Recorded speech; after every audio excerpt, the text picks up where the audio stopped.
goofs.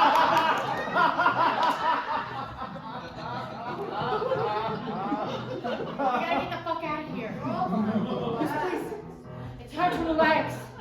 I gotta get out of here. I don't know how I ended up here, but this is not inviting. What? Yeah. I'm chill. I'm downtown. Oh my gosh. Relax, girl. Girl, come on. Maybe I can help you. I don't know. Sure, you wanna sit? You Oh, wanna no. sit, sing, and squat? I don't know. I've never seen and squatted before. Hey, once you try it, that's it. That's all. That's all you do. That's all you will ever want to do. Just sit and squat. Yeah, girl. I mean, like, I left, right? I had to get the fuck out. Yeah. So I ran. I jumped out the window and I ran and I kept running and I never looked behind me. Because I never looked behind me, somehow I made it here. And I want to get the fuck out of here. It sounded a lot like me 5 years ago. Is that how this started for you? Yeah, I had to get the fuck out. You know what I'm saying? And then this. And you found what you were looking for? Yes. Right here with a sig and a squat? Yeah. You just need to chill out. Okay, let's break it down problem by problem. All right. I got a sig. There we go. All right, now I gotta be honest. Part of the reason that I left is because my parents were chronic smokers. All they did was sit in the house and smoke and burn each other. I'm not gonna force you to do anything you don't want to do, but I'm telling you, it's great. Okay, so we're.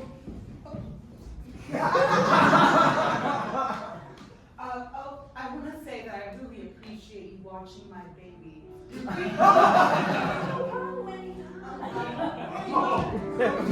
don't have to literally sit on my baby. It's just a, what's the word? Gotta keep it nice and warm so it grows up. Yeah, keep it. All right, you've convinced me. That's a really, really great argument. All right, hand me a sig. Okay, here. All right, hand me a lighter. Why don't you come down here and squat? We'll suck together. All right, Yeah. all right. Feels good already, doesn't it? You see a lot of different things down Me here. too. I mean, like the air is definitely a lot looser down here. I'm so sorry, you guys have to be like 10 feet from the door, so if you could just scooch. No problem, Carolyn. This happens all the time. This way. Sorry, babe. Hey, do you want one? Just a little bit further. I just don't understand what I'm doing here. Why am I here? I don't even know where this is. Why am I here? All great questions. Yeah. Why am I tied to this chair? Oh, incredible, you're so perceptive. Thank you so much for joining me today, by the way. You had a bag on my head. I don't think I had a choice. I got it on backwards. The eye holes are on the other side. Hello, Mr. Bardenir. Hi. My name is Max Gilligan. Oh, you can't take my hand. I know my resume is a little bit spotty, okay? But I think that I would be a great hire. Are you? You're interviewing for the CFO. This is my company. That's right. I have really great initiative. Why did you tie me to a chair and put a bag on my head?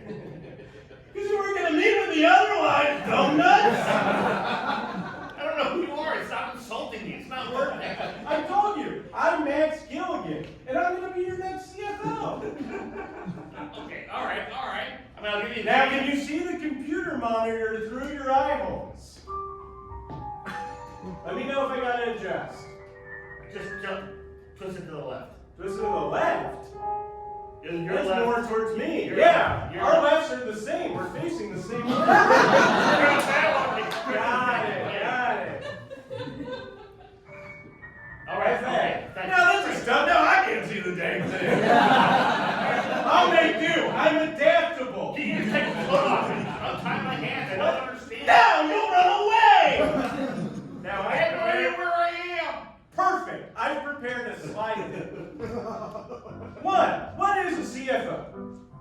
Webster's dictionary defines Oh, it come on! as an acronym. Buddy, please. Chief financial, what? I'll hire you on a probationary period of 6 months. Ha ha!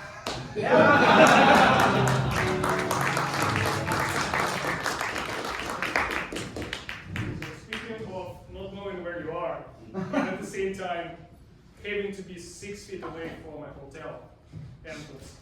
So at some point I do decide to finally get the fuck out, right? That's the kind of line going through my life. And I decided, okay, I have some money saved. I need to study English. I'm gonna do it smart. I'm not gonna just, parachute into the United States, from an airplane. I'm going to parachute into the United States to study English first. Very methodical. So I decided to just join a, little tourist group that just, kind of joins a school to study English among the English speakers. So I'm a student at that point. I'm actually, I'm studying well. I'm studying my computer science little thing, right, in Russia. And I'm studying it well, and the government pays for me, so I don't even spend money on education. I know culture shock.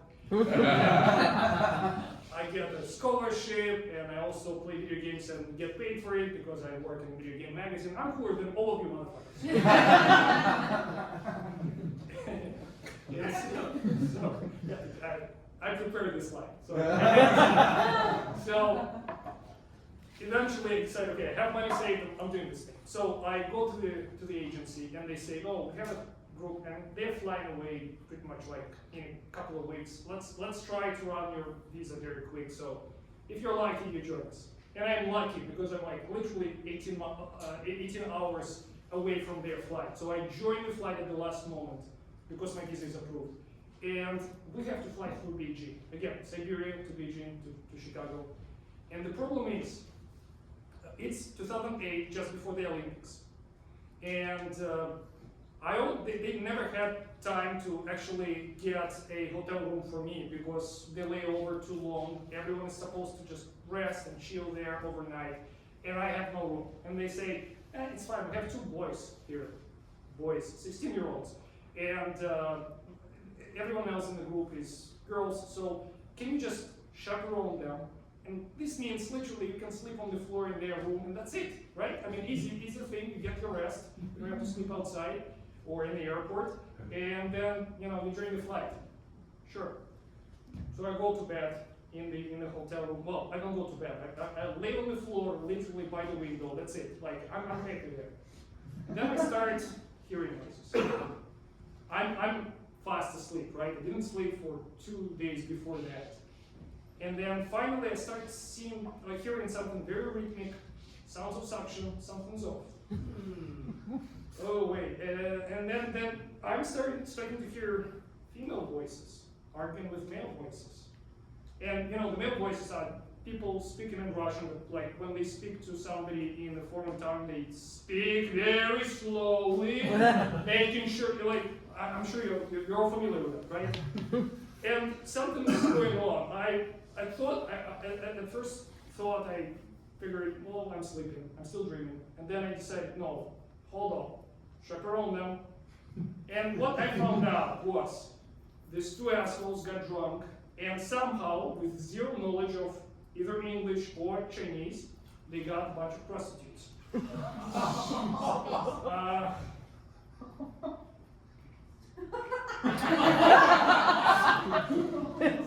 Yeah, you can save it if you want.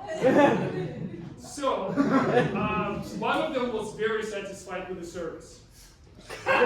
And he was absolutely naked, wearing only white socks. That told the guy. And then the other one was fully dressed because he was very dissatisfied with the service. And I think they were arguing with each other about whether or not this, deserves the fee. The financial transaction, should it happen or should it absolutely not? And then the Chinese prostitutes were just like, well, fulfill the contract, fellow gentlemen. So eventually I kind of appear in the doorway and they're just like, take the money, that's it, we're good, you're good, perfect. And I'm facing this, duo, the Apollo in his socks, and regular Joe. And I'm finally telling them, well, okay, how do we figure this out? And they're drunk, they're wasted, like they're hammered. Apollo starts acting very aggressively. Like he starts telling me, and not just aggressive, he's telling me all the weird stuff that I think he was having a pink elephant kind of problem. Because he's telling me, you're already laying dead outside of the hotel, I have seen you. And I'm like, all right, this is weird, I can knock you out, but frankly, I'm supposed to be chaperoning you, I'm supposed to sleep, to be sleeping on the floor of this room. Like, I'm in trouble, we're BG. I don't think the government knows I'm here either. So I say, all right, hold on. Let me wash my face and decide if I need to take down the, Apollo with his white socks. I wash my hands, and I hear loud swearing. So I walk back into the room. There are two beds, by the way, right? So in one of them, Apollo with his white socks, laying like this, not blinking, staring at the ceiling. His little pepper's here. Oh, you can't see it, I'm sorry. And he's not moving, he's, I think, breathing. And I'm asking what the hell happened. I was supposed to knock him out. Why is he? Well, so regular Joe says, like, I don't know, he was just telling me some nonsense and then he just felt like this. Like, what's going to happen to us?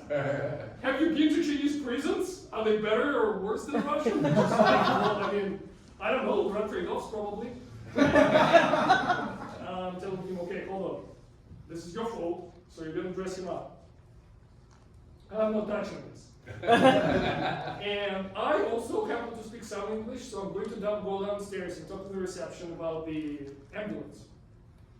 So I step out. Oh, and I told him, clean it up, because there are a lot of surfaces need some cleaning, vital liquids and all that stuff.